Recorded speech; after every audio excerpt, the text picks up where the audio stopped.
He titulado al tema Dios y dinero, amistad o disparidad. ¿Ustedes qué opinan? ¿Será que Dios es enemigo del dinero? ¿No se puede caminar con Dios y al mismo tiempo pensar en el dinero? ¿Qué opinan ustedes? Vamos a resolver varias inquietudes sobre este tema porque este tema tiene que ver con la confianza en Dios. Empecemos con Segunda de Crónicas capítulo 25, versos 5 al 9. Leemos: Amasías reunió a los de Judá, puso al frente de todo Judá y Benjamín, comandantes de 1000 y de 100 soldados, agrupados según familias patriarcales. Censó a los hombres mayores de 20 años y resultó que habían 300,000 hombres aptos para ir a la guerra, capaces de manejar la lanza y el escudo. Además, la suma de 100 talentos de plata contrató a 100,000 guerreros valientes de Israel, pero un hombre de Dios fue a verlo y le dijo: Su Majestad, no permita que el ejército de Israel vaya con usted, porque el Señor no está con esos efraimitas.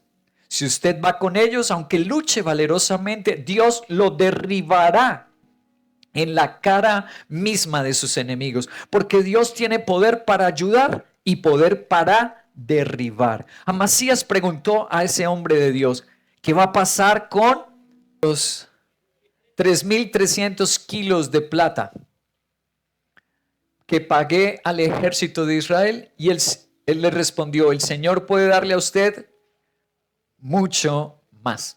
Quiero que miren un momento la pantalla para destacar las palabras en rojo. La primera frase en rojo es para ir a la guerra. La siguiente es 3,300 kilos de plata.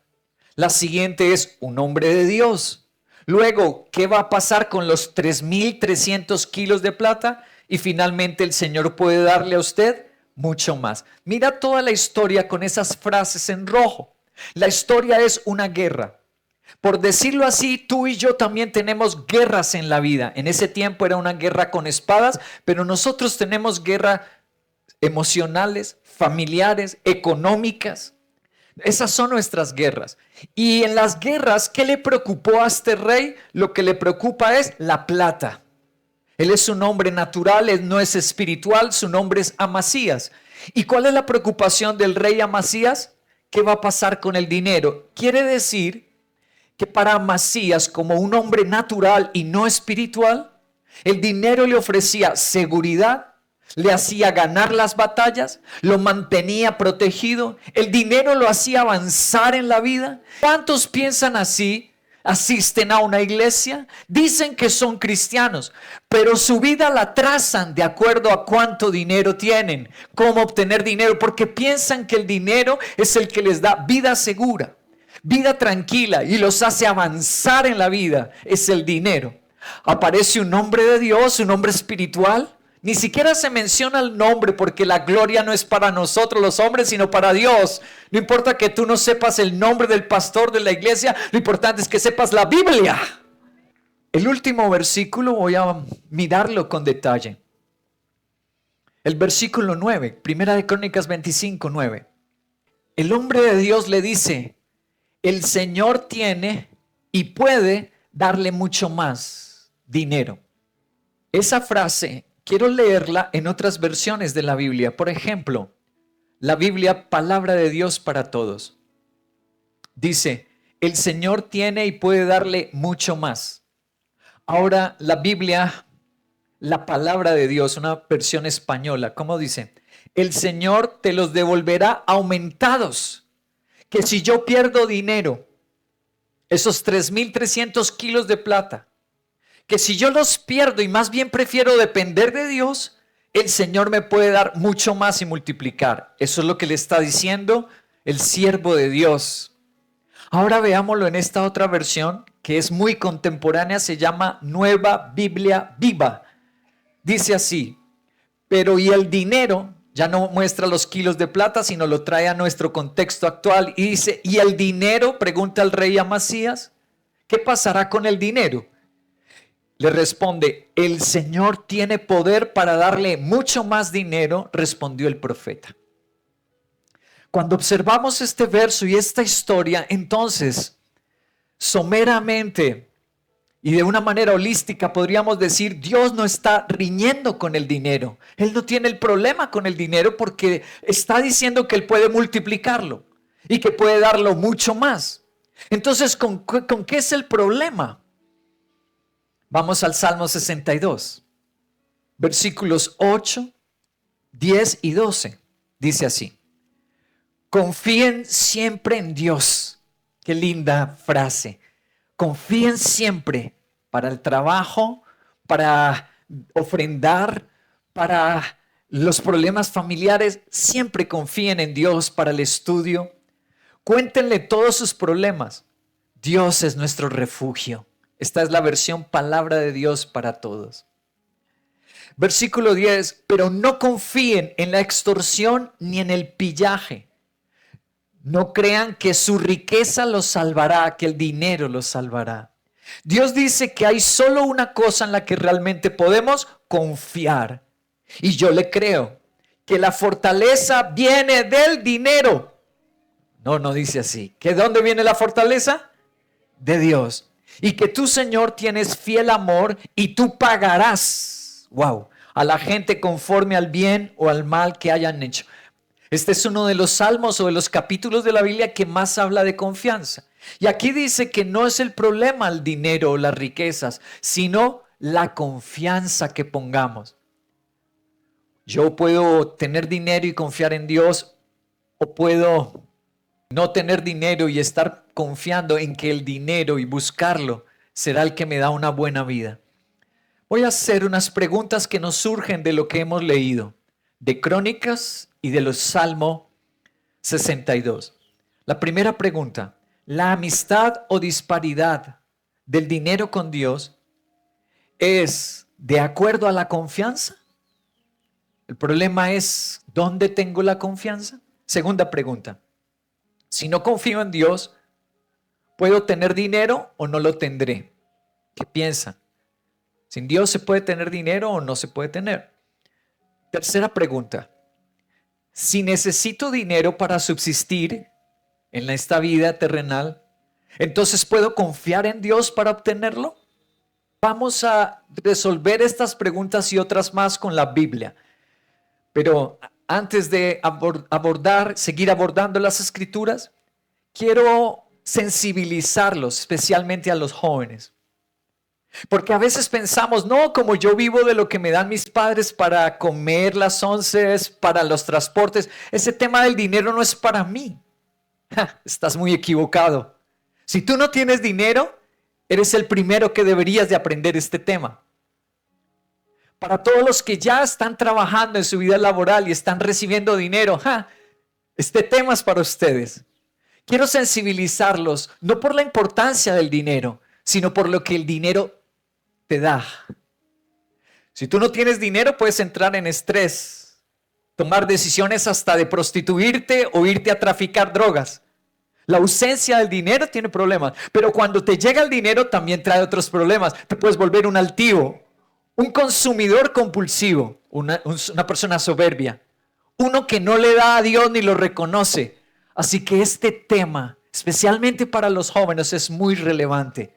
Quiero mostrarte la opinión de un experto. Nos acompaña Álvaro Boor, que es experto en estos temas de consumo. Álvaro, ¿cuáles son los hábitos de consumo de los millennials? Ya veíamos un poco lo que nos mostraba Juan, pero ¿qué más nos puede analizar? Tres cosas. Los millennials preparan sus compras en Internet. Antes de ir a un supermercado, a un establecimiento, van a Internet, van a una aplicación especializada, comparan, buscan ofertas y buscan promociones. 2, ahorran. ¿Para qué? Para gastar en experiencias, en ocio, en entretenimiento. Y lo tercero, que es muy importante, siempre están buscando los mejores precios en supermercados principalmente. Okay. Le quiero preguntar por los gastos de hogar de los millennials, de los solteros. ¿A qué le están destinando ellos más recursos? Los solteros a entretenimiento y experiencias. Es una generación que más que buscar comprar activos, comprar carro, comprar casa, quieren buscar entretenimiento y viajar. Es por eso que el consumo de la papa baja y el de la cerveza sube en Colombia.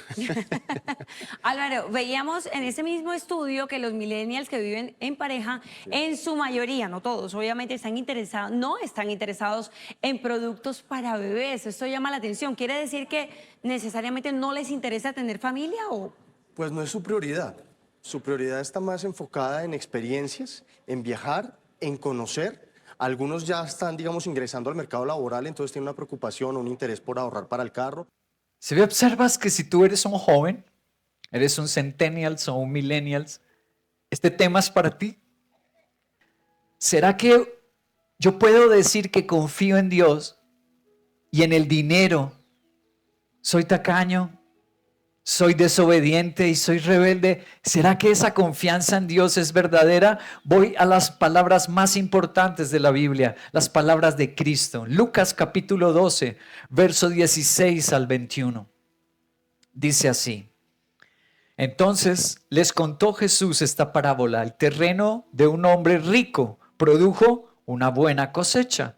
Así que se puso a pensar, ¿qué voy a hacer? No tengo dónde almacenar mi cosecha. Y por fin dijo, sé lo que voy a hacer. Derribaré mis graneros, construiré unos más grandes donde pueda almacenar todo mi grano, mis bienes. Y diré, alma mía, ya tienes bastantes cosas buenas guardadas en el banco y en inversiones y en propiedades para muchos años. Descansa, come, bebe y goza de la vida. Pero Dios le dijo, necio. Ay, yo pensé que iba a ser sabio, ahorrador, prudente. No, le dijo, necio, esta noche te van a reclamar la vida, esa noche moriría. ¿Y quién se quedará con lo que has acumulado? Así le va a suceder al que acumule riquezas para él mismo, pero no sea rico delante de Dios. Estas son las palabras más importantes. Es donde tenemos las mejores respuestas. Y las respuestas que nos interesan. Todos tenemos que reflexionar sobre este tema. Moriremos y habremos confiado en Dios, en el dinero, porque el reclamo de Jesús en Lucas 12 para ese hombre no fue que adulteró, no fue que robó o mató a alguien. ¿Cuál fue el reclamo de Jesús hacia ese hombre? Necio. ¿Por qué? Porque el dinero no fuiste rico con Dios. ¡Wow! Yo pensé que le iba a decir necio por las drogas, necio por el licor, necio por la pornografía, pero le llama necio porque fue un hombre tacaño con Dios, incrédulo y rebelde con Dios en el área del dinero. Ese fue el reclamo de Jesús en el momento de morirse esa persona. Cuando tú te mueras, Dios te dirá, ay, fuiste tan noble, hija, tan decente con esa boca para hablar, eras tan humilde con la iglesia, o eras un necio, rebelde y grosero con las cosas de Dios. Es algo para reflexionar hoy. El teólogo, se les voy a presentar este teólogo muy admirado, catedrático de las mejores universidades como Cambridge y Belfast. Él es un inglés, la Universidad de Belfast es en Escocia, la Universidad de Cambridge en Londres. Fue profesor de esas universidades de teología. Ya falleció el doctor David Willoughby Gooding. Admirado por su nobleza, por su humildad, conocía tanto el hebreo, el griego, el arameo, las lenguas, y nunca hacía alarde de su conocimiento. Ese es su libro más conocido, se llama El carácter de Jesús según Lucas, el Evangelio de Lucas. Y les voy a mostrar una frase que él dijo, porque estamos leyendo Lucas 12. El cielo no es una realidad para el hombre que no está preparado para invertir dinero en efectivo en él ni en sus intereses. Wow. El cielo no está listo, no será para el necio que su dinero no lo invirtió ni le interesó dar para el cielo. ¿Por qué Dios lo tendría que dejar entrar en el cielo? ¿Cierto? ¿Por qué entrar al cielo de Dios si jamás invirtió en ese cielo de Dios? Jamás lo valoró y no dijo, mira, esto es para almas para el cielo, esto es para servir al Dios del cielo. ¿Por qué Dios lo dejaría entrar al cielo si no le importó más que gastar su dinero, como dice Lucas 12, comer, descansar, comprarse una finquita fuera de Bogotá y vivir tranquilo? Si esos son tus sueños y no sueñas con el cielo, servir al cielo, honrar al cielo, ¿por qué Dios te va a dejar entrar en su cielo? Voy a la primera pregunta a responder.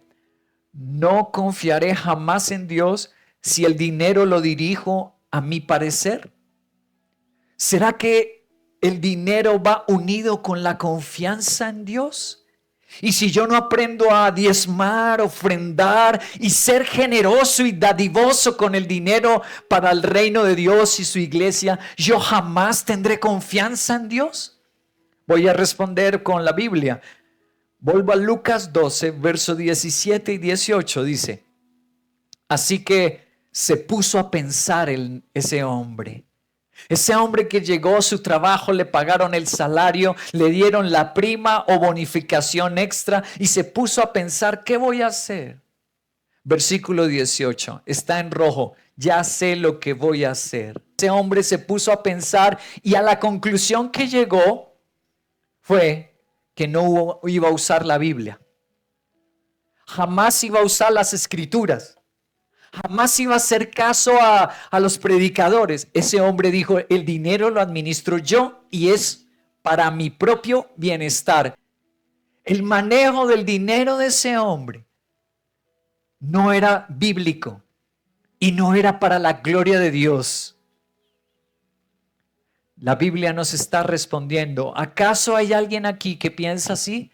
Dice ser hijo de Dios y se congrega, pero el dinero no lo tiene bajo la obediencia y dirección de Dios. Esa persona no confía en Dios. Voy a Deuteronomio capítulo 8, versículos 17 y 18. No se te ocurra pensar, pero fue exactamente lo que hizo ese hombre de Lucas 12, pensar en él mismo.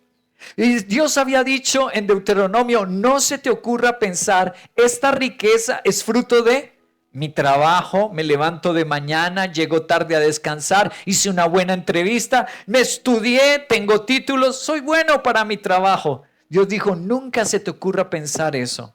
Recuerda al Señor tu Dios, porque es Él quien te da el poder para producir esas riquezas. Deuteronomio 8 dice, ¿quién te da los ojos? ¿Quién te da las manos? ¿Quién te permite pensar, respirar? ¿Quién es? Cuando alguien te diga, este carro lo tienes por esta empresa, dile, perdóname, eso es una mentira. Entonces ese carro es por tu trabajo y tu esfuerzo y tus títulos. Dile, perdón, esa es otra mentira. La verdad es que ni es por la empresa, ni es por mí mismo, ni mi esfuerzo. La verdad es por el que me regaló los dedos, los ojos. La verdad es por el que permitió que existiera esta empresa. La gloria y la honra siempre es para Dios. Ahora, ¿cuál fue la primera persona que siendo cristiana, Dios la juzgó y la mató por un pecado? Vamos a leerlo, se las voy a presentar. Hechos de los Apóstoles, capítulo 5, versículo 1 al 5. Un hombre llamado Ananías, con su esposa Zafira, también vendió una propiedad, su casa, y en complicidad con su esposa se quedó con parte del dinero y puso el resto a disposición de los apóstoles. Ananías le reclamó al apóstol Pedro, ¿cómo es posible que Satanás haya llenado tu corazón para que mintieras al Espíritu Santo y te quedaras con parte del dinero que recibiste por ese terreno? ¿Acaso no era tuyo antes de venderlo? Y una vez vendido, ¿no estaba el dinero en tu poder? ¿Cómo se te ocurría hacer esto? No has mentido al pastor, a la iglesia, a los líderes, a los hombres, sino a Dios. Y al oír estas palabras, Ananías cayó muerto. Y un gran temor se apoderó de los que se enteraron de lo sucedido. Amén. La primera historia en el Nuevo Testamento y en la iglesia cristiana de Dios quitarle la vida a alguien y cortarlo no fue por adulterio, drogadicción, asesinato, fue por el problema de sus diezmos y ofrendas. Yo quiero decirte lo que las escrituras están diciendo, no es exageración, no, eso es terror, pastor, eso solo pasa allá, esas son historias, fábulas. Les voy a mostrar que no es ninguna fábula. Se llama el Instituto de la Salud y las Finanzas en Estados Unidos, Financial Health Institute, así se llama, queda a las afueras en el estado de Nueva York. y sacó un artículo que se titula así: ¿qué le sucede al cerebro y al cuerpo cuando estás estresado por dinero? El estrés por el dinero provoca mucho más que unas pocas lágrimas.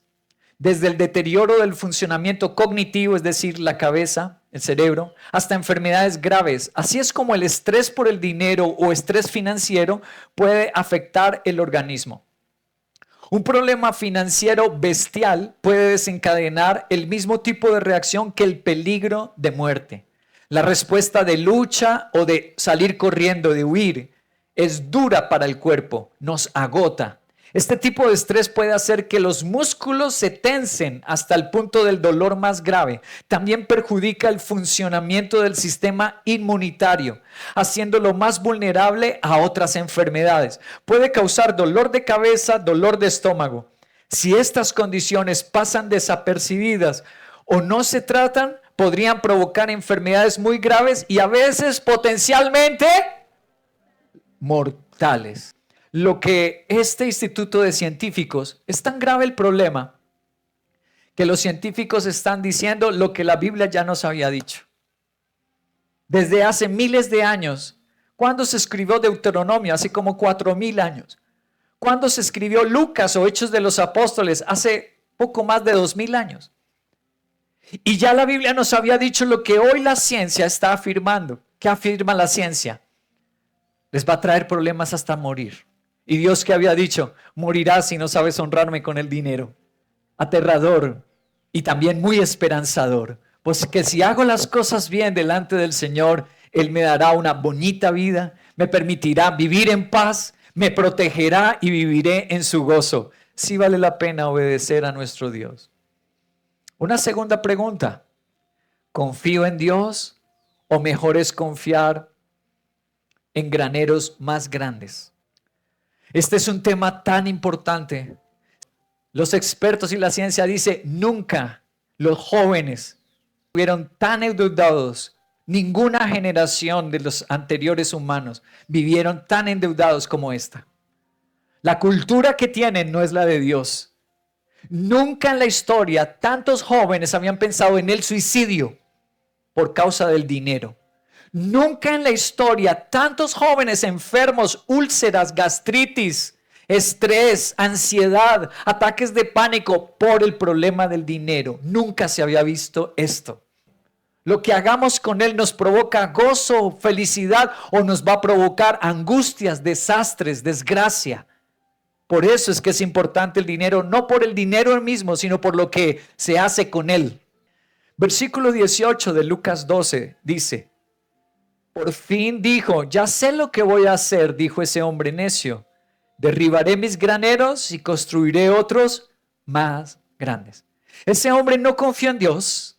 No dijo: ya sé lo que voy a hacer, voy a dar mis ofrendas, mis diezmos, voy a invertir en Dios, voy a dar la mitad, como dijo Zaqueo. Zaqueo, cuando llegó Jesús a su vida, dijo: devolveré al que haya robado y daré la mitad de mis bienes para Dios. Y Jesús lo aplaudió y le dijo: hoy ha llegado la salvación, no solo a Zaqueo, sino a toda su casa. ¡Wow! Eso le dijo Cristo, solo por cómo manejó el dinero.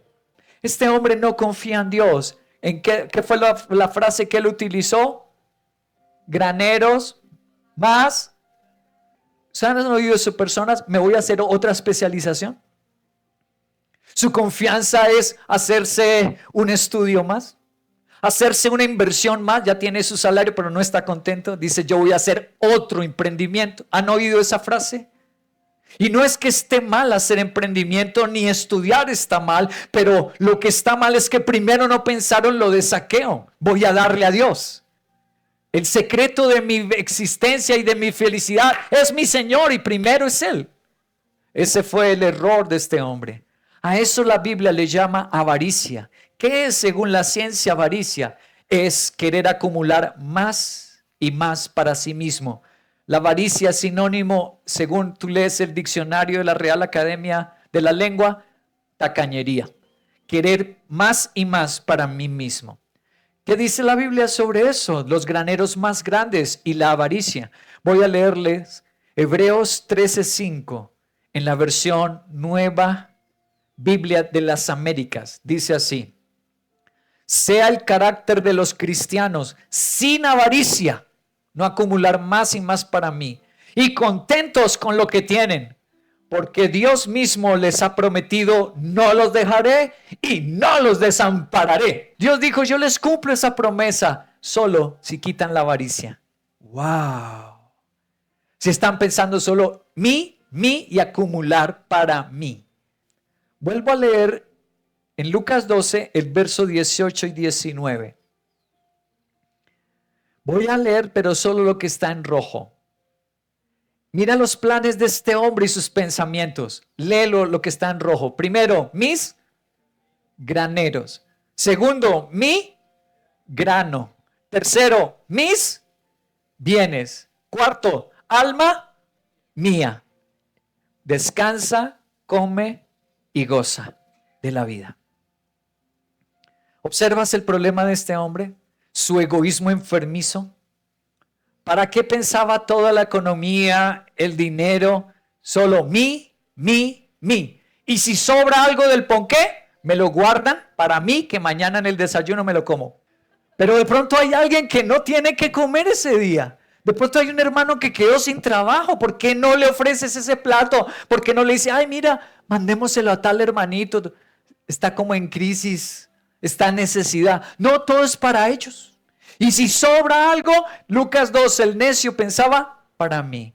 Ya tú sabes cómo vacunarte contra la necedad y la tacañería. ¿Cómo se vacuna uno? Cuando recibas algo, piensa en dar. Piensa primero, voy a compartir esta porción. Piensa primero en Dios y en los necesitados. Les voy a mostrar que la avaricia está tan mal que hasta el mundo se da cuenta. Mira esta historia. En las pantallas tienes a un diario muy conocido en el mundo que tituló así la noticia: la avaricia es saludable. Iván Boesky, el corredor de bolsa que encarnó la codicia que imperaba en Wall Street en los años 80. Y al lado tienes a la Universidad de California. ¿Qué tiene que ver la avaricia, la historia de ese hombre, con esa universidad tan prestigiosa, con la estatal de California?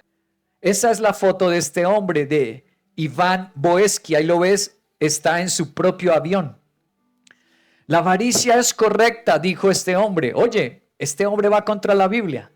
Dios dice, se quiten la avaricia. Este hombre dice, es correcta. Y lo dijo delante en la universidad. Lo invitaron a una de las mejores universidades. Lo invitaban a dar el discurso de graduación para la Facultad de Economía. Aquí estaba en la graduación de los estudiantes de economía y les dijo, la avaricia es correcta, la avaricia funciona, la avaricia impulsa, encuentra caminos, captura además la esencia del espíritu evolutivo. La avaricia en todas sus formas ha dado impulso a la vida, al dinero, al amor, al conocimiento y ha determinado la evolución de la humanidad. Y la avaricia, piénselo bien, salvará esta empresa enferma llamada Norteamérica. ¿Cómo les parece este hombre? Invitado por las mejores universidades a los estudiantes de economía, diciéndoles lo que la Biblia dice que es pecado, lo que la Biblia dice que no debe hacerse. Y este hombre les dice, si es que hay que hacerle con avaricia, esto es lo que saca adelante el país, la empresa, tu economía. ¡Wow! Termino con el artículo. Iván Boesky llegó a ser el agente mejor pagado en la bolsa de Wall Street. Dio un recordado discurso en el que defendía la avaricia. Dijo también, la avaricia está muy bien, por cierto. Creo que la avaricia es saludable. Puedes ser avaricioso y aún así sentirte bien contigo mismo. Dijo Boesky durante la ceremonia de graduación a los estudiantes de la Escuela de Negocios en la Universidad de California en Berkeley en 1986. Y poco tiempo después, la avaricia lo llevaría tras las rejas. Y murió en la cárcel. ¿Ves nuestra necedad cómo se paga? Se paga caro. Un día la factura te la van a cobrar. Tú hiciste mal en el manejo de tu dinero. Un día la factura te la cobran. Y este hombre que lo invitaban en el mundo porque tenía dinero, porque se compraba su propio avión, porque era el magnate. Entonces lo invitaban a las mejores universidades a darle los discursos. Un día le llegó la factura y el cobro fue la cárcel. y murió en la cárcel sin su familia. Entonces, ¿quién tiene la razón? ¿El mundo o Dios? ¿En quién confío? ¿En el mundo o en el Señor y su palabra? Leamos Marcos capítulo 12, versículo 41 al 44. Son palabras también de Cristo. Dice, Jesús se sentó. ¿A dónde se sentó? Mira, al lugar donde se depositaban las ofrendas. Y estuvo observando cómo la gente echaba sus monedas en la alcancía del templo. Muchos ricos echaban grandes cantidades, pero una viuda pobre llegó y echó ¿cuánto? 2 moneditas de muy poco valor, de 50 pesos. Jesús llamó a sus discípulos y les dijo, les aseguro que esta viuda pobre ha echado en el tesoro más que todos los demás, porque todos ellos dieron de lo que él les sobraba, pero ella de su pobreza echó todo lo que tenía, todo su sustento. Díganme si es importante el dinero o no. Esta fue la última vez que Jesús entró en el templo de Jerusalén y se sentó todo el día a ver ¿qué? El dinero. ¿Qué daban? ¿Cuánto daban? ¿Cómo daban? ¿Y a quién el Señor elogió? Al que dio todo. Aunque haya sido poco, pero no le quedaba más en la cuenta de ahorros. No tenía más ni para comer, ni más para las demás actividades, pagar su arriendo, era todo lo que tenía. Y Jesús dijo, es la que ha dado todo, es la que ha dado más. Quiere decir que Jesús no se agrada de mis limosnas. Si algún ser humano da las obras, no las deposites en las ofrendas, porque no será agradable a Dios. Mira lo que dice este teólogo de esa mujer, William Robert Nicol. Este teólogo escocés del siglo XIX. Jesús abandonó para siempre el templo. Esa fue la última vez que fue al templo, dice el teólogo Robert Nicol. Sin embargo, observó y señaló una acción de la más humilde belleza. Una modesta flor de piedad hebrea en el vasto desierto de la frivolidad, de la tacañería. Esta mujer se fue completamente inconsciente de que el Señor había convertido sus 2 blancas en una perenne riqueza de contentamiento para corazones humildes que siguen la instrucción para toda la iglesia, ignorando que estaba aprobada por el Mesías y que su pequeño regalo era el más grande de todos. Nos recordó que también nosotros somos observados y juzgados en nuestras horas menos conscientes y más apartadas. Yo creo que nos convertimos en una flor para Dios al creerle, Señor, mi economía no es de mis estudios, no es de mis capacidades, mi economía depende de ti, por eso lo damos para ti, lo mejor y todo. Volviendo a Lucas capítulo 12, fijemos la atención en el versículo 19 y 21. Diré, alma mía, ya tienes bastantes cosas guardadas para muchos años. ¿Y qué dijo? Descansa, compraré una finquita fuera de la ciudad, clima caliente para descansar. Come, bebe y goza de la vida. Pero Dios les llamó necio. No sabio ni prudente, ni lo felicitó a ese hijo de Dios. Lo llamó un necio egoísta, tacaño. Esta misma noche te van a reclamar la vida. ¿Quién se quedará con lo que has acumulado? Así le sucede al que acumula riquezas para él mismo, en vez de ser rico delante de Dios. Esto nos lleva a la última pregunta. ¿Mejor es confiar en Dios o en ahorrar y disfrutar? Esta es la última pregunta. Aquel hombre pensó en ahorrar y en disfrutar. Quiero preguntarles, ¿el ahorro y disfrutar es malo? No. Entonces, ¿cuál fue el problema? Si el ahorro y el disfrute de las bendiciones está en la Biblia desde el Génesis, el Edén era un lugar pobre, desértico y no tenían que comer Adán y Eva. No era así. El Edén era un lugar de bendiciones, provisión, era un lugar lindísimo y de abundancia. Así era el Edén. Así que nunca ahorrar y nunca disfrutar es malo. Pero quiero recordarles una historia de la primera familia que estuvo en el Edén. Y es la historia de 2 hermanos, Caín y Abel. ¿Por qué razón uno termina asesinando al otro? Las ofrendas. Hubo uno llamado Abel que dijo, primero es para Dios y lo mejor. Y hubo otro que dijo, es después de pagar arriendo, si queda algo lo damos a la iglesia. Caín dice tiempo después. Y Abel dice, y dio lo mejor de su rebaño, lo primero. Hubo un hijo de Dios que creyó este mensaje, esta predicación, esta enseñanza de la Biblia, y dijo, le doy lo mejor. Y hay otros hijos de Dios que matan a los que dan lo mejor, los critican en las redes sociales, les llaman tontos y manipulados, les llaman a los pastores explotadores, ladrones. Tú te pareces al corazón de Caín o al corazón de Abel. Todo fue por el dinero, que resultó esa familia dañada y resultó en muerte. Lucas en su capítulo 9, versículos 61 y 62.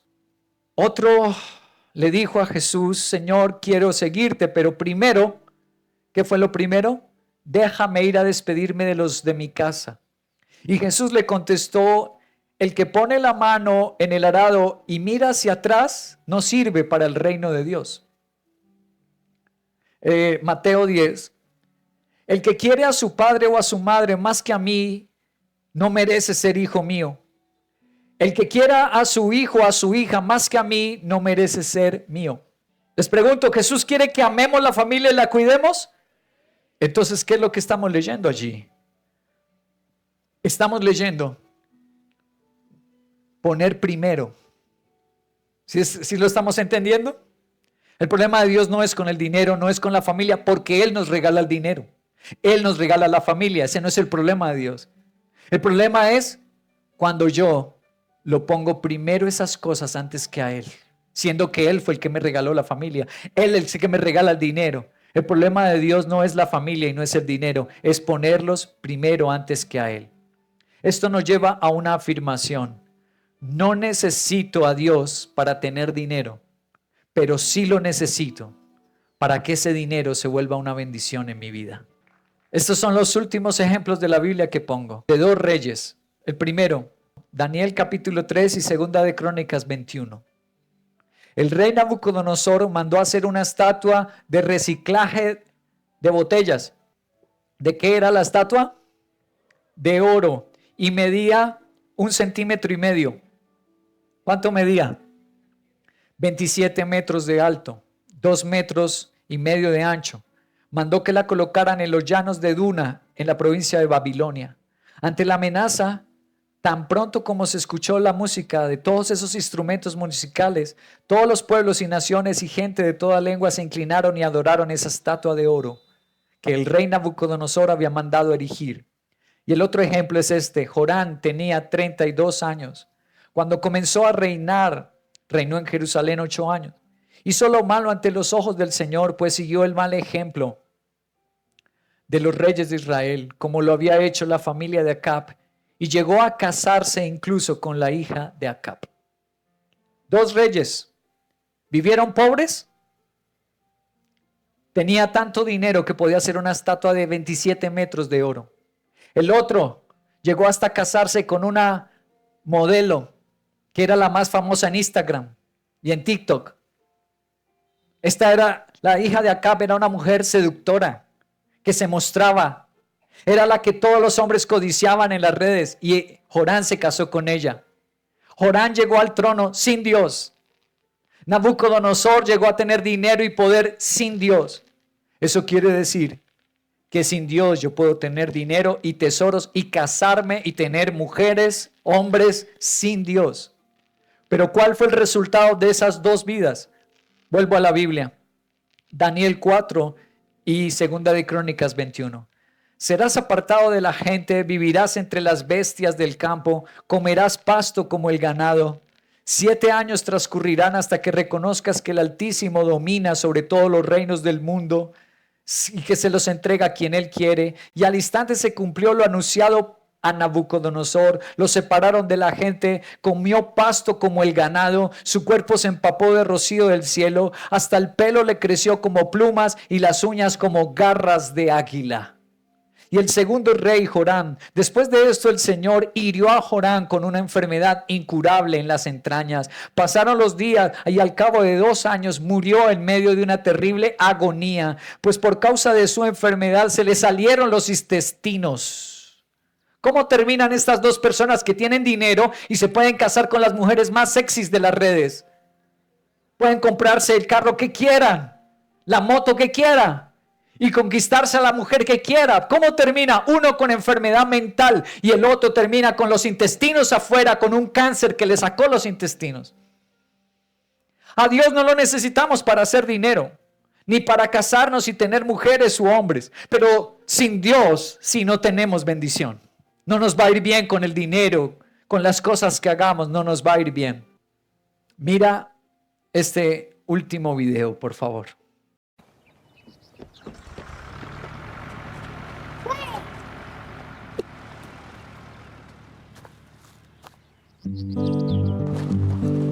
If I was a flower growing wild and free, all I wanted you to be my sweet honeybee. And if I was a tree growing tall and green, all I wanted you to shade me, be my leaf.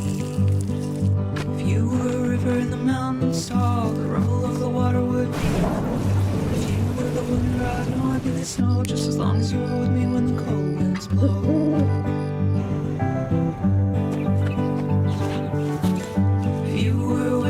I'd be a knot. If you were a seed, well, I'd be a pod. If you were a floor, I'd wanna be a rug. And if you were a kiss, I know I'd be a hug.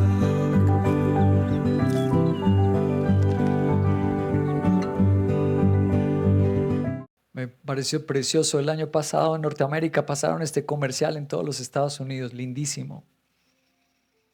Y lo traje para el tema de hoy porque así Dios piensa del dinero. El dinero para Dios no es como los objetos inertes o muertos, sino es algo vivo para Dios. Que si tú lo siembras, ¿viste la niña? ¿Qué pasa si la niña se come la papa que se cayó al comienzo?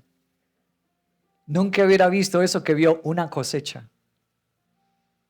Cuando nosotros solamente nos comemos y nos comemos lo que Dios nos da y no pensamos en sembrar, no pensamos en dar, no vamos a terminar como ella terminó, siendo la heroína y la felicidad de su familia.